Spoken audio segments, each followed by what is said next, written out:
The church was first built in 1922, was dedicated debt-free in 1923. Mum and Dad were married in this church. They were married in 1925.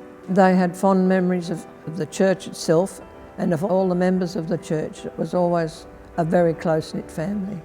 It was a very active church. Everyone did their part in the spiritually as well as socially. We didn't have the facilities that we've got now. We had an outside toilet. It was always a happy church. You could call it an achievement being born into this church, and I'm still here today. We have never been a member of any other church but Concord Church. We always miss it when we're not here, and each member is concerned about each other.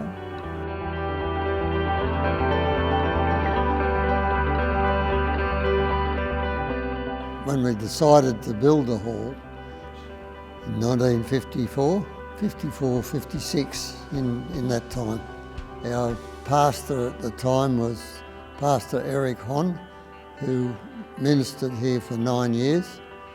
He was largely responsible for a lot of the work that was done to organise it.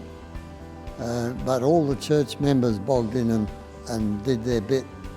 The money was raised by donations, but mainly by the sale of work that the ladies did in street stalls and similar things. The men did all the labouring work on the building. It took about 18 months to build. The largest proportion labouring work was done by the local members. It was a unique experience. We all laboured with one accord to get the job done. It gave the men a bond. It gave them a fuller understanding of each other and the church in general. It changed the camaraderie of the members to each other because we all took part.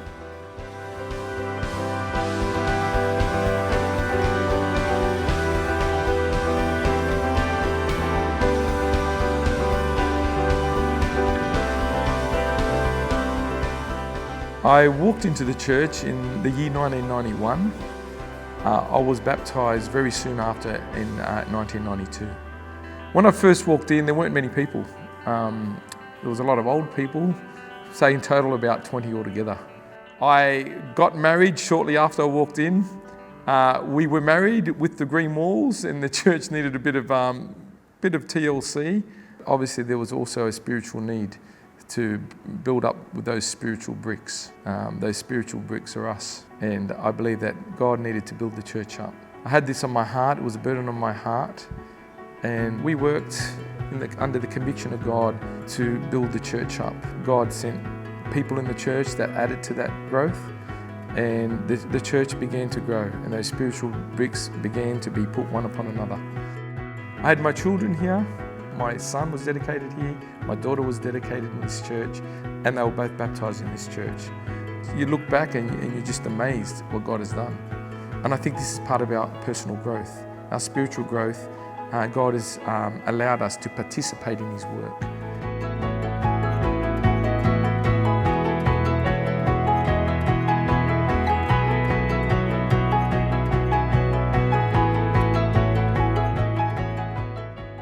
So it was in 2014, some of the church members started stirring, and they were talking about, what we're going to do to renovate our church. How can we make it look good again, and how can we preserve what was left to us from generations past? But with these things, budgeting and finances always come into play. We started praying about it, and we really started looking at how can we afford to renovate the church, and through some extremely generous donations, the funds started coming in. It was time to get paint on the walls and carpet on the floors. Some of the deacons and some of the church members got involved, and there were some long nights, sometimes working back till 12, 1 o'clock at night. And although it was hard work, it was also worthwhile, and I think those who were involved really appreciated what we were doing and why we were doing it. You know, we got to a point where we started looking forward to it. You know, the guys who were involved actually looked forward to coming. And you know, we sort of forgot about the outside world and were so entrenched in just fixing God's house up and making it something for the next generation even. How awesome would it be if we all came together as a church and we worked together and we could finish the projects that God has put before us for the glory of God.